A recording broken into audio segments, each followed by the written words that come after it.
Vi ste bili znani potem, da si leta niste izplačevali dobička iz vašega podjetja, ampak ste vse vlagali v razvoj. Zakaj ste se potem v enem momentu, mislim, da leta 2023, odločili, da si izplačate pretekle dobičke? Zakaj? Zakaj je prišel do tega preloma? To je eno najboljših vprašanj, ko ima človek 3 minute časa, da odgovori.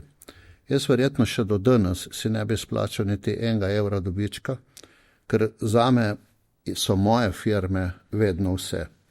Ampak ko nekdo sprejme zakonodajo in retroaktivno posega v mojo pravico, moja pravica je bila pa zapisana v zakonu in pravica vseh podjetnikov, da po 15 letih se je dobiček neobdavčen, če si ga izplačaš.